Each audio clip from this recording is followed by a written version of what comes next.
Praise the Lord.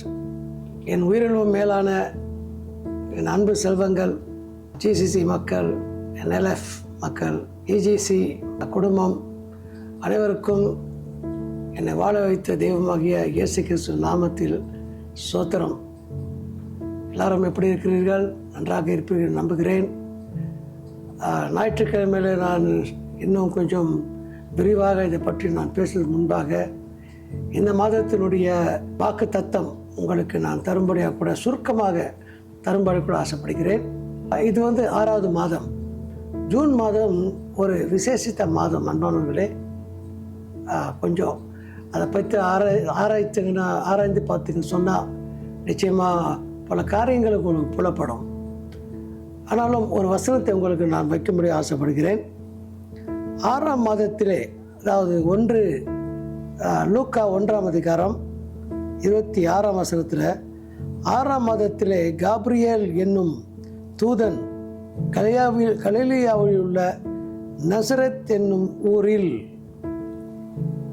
என்று அந்த வசனம். அதுக்கு பிறகு நீங்கள் படிச்சது சொன்னால் நடந்த சம்பவம் என்னவென்றால், 6ஆம் மாதத்திலே தான் நம்முடைய கர்த்தராக இயேசு கிறிஸ்து உலக இரட்சகர் அவர் தங்களுடைய தாயின் வயிற்றிலே அவர் கன்சீவ் ஆனார். அவங்க இத்தனை பேர் தெரியும் தெரியல, இது ரொம்ப தெளிவாக எழுதப்பட்டிருக்கிறது. 6ஆம் மாதத்தில் தான் அவர் கன்சீவ் ஆனார்.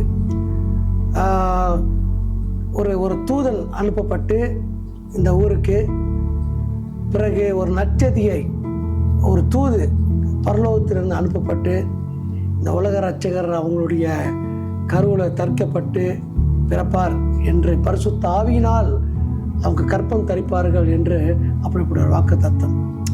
ஐடியா, இந்த மாதத்தில் something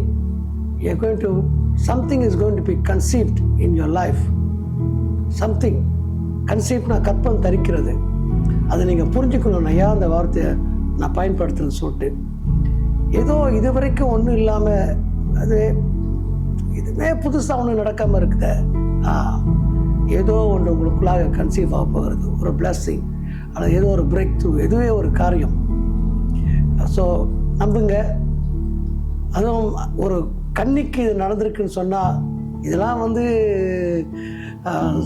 சராசரி மனுஷனோட வாழ்க்கையில் நடக்க முடியாத ஒரு காரியம். ஆனால் இதெல்லாம் கர்த்தர் ஒருத்தர் செய்ய முடியும். நமக்கு நல்லா தெரிய வசனம். அவங்க கேட்டாங்க, தாய் கேட்டாங்க, அவங்களுக்கு ஒரு நல்ல ஒரு ஆசீர்வாதம் கொடுக்கப்பட்டது. நீ பெண்களில் ஆசீர்வதிக்கப்பட்டவள், கிருபை பெற்றவளே. இந்த மாதத்தில் நீங்களா கிருபை பெற போகிறங்க, ஆசீர்வாதம் அடைய போகிறங்க. ஏதோ ஒன்று உங்களுக்குள்ளாக கற்பம் தரிக்க போகிறாங்க.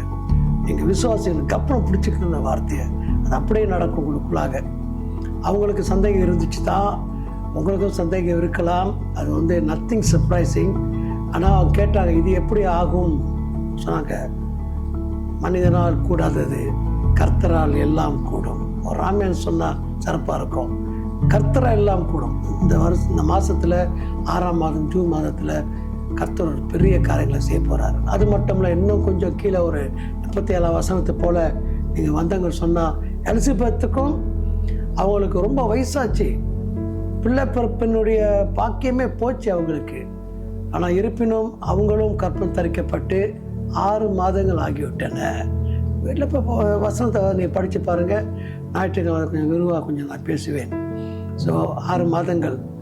அப்போ நீங்கள் பார்த்தீங்கன்னா ஒன்றுமே இல்லாத வறண்டு போன மலடி, அந்த வார்த்தை கொஞ்சம் பலமான வார்த்தை தான். சூழ்நிலையில் மலடி போயிருக்கலாம். ஆனாலும் தேவன் அந்த இடத்துலையும் ஏதோ ஒன்றை புதுசாக கன்சீவ் பண்ண முடியாது செய்கிறார். எப்படினால பார்த்துங்களா, ஒரு ஸ்டேக்கேஸ் இருக்குது. இந்த ஸ்டேக்கேஸை நமக்கிட்ட ஞாபகம் இருக்கிறது. யாக்கோப் அவருடைய கனவுல பார்த்த ஒரு ஸ்டேக்கேஸ், ஒரு ஸ்டேவி, ஏணி எப்போவுமே நீங்கள் பார்த்தோன்னா உயர்வு. கர்த்தர் நம்மளை உயர்த்த போகிறார். உங்களுக்கு கேட்டு நீங்கள் சலிச்சு போயிருக்கலாம். ஆனால் எப்படி மரியாதை பிடிச்சிட்டாங்க வார்த்தை, அதே போல் நீங்கள் பிடிச்சிக்கிட்டேங்கன்னு சொன்னால் அவங்க ஆவிக்குள்ளாக டவுன்லோட் பண்ணிக்கிட்டீங்கன்னா நிச்சயமாக அது நடக்க போகிறது. கர்த்தர் உயர்த்த போகிறாருங்க நம்ம அனைவரையும். நான் நம்புகிறேன் நிச்சயமாக. ஸோ கர்த்தர் கூட இருப்பார்.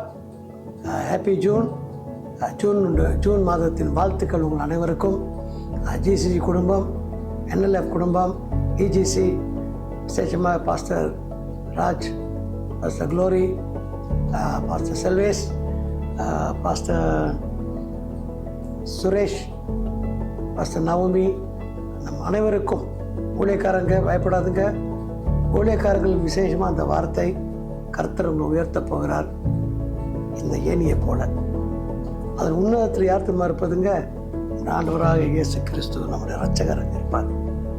கர்த்தர் ஆசீர்வதிப்பாராக. பாய்.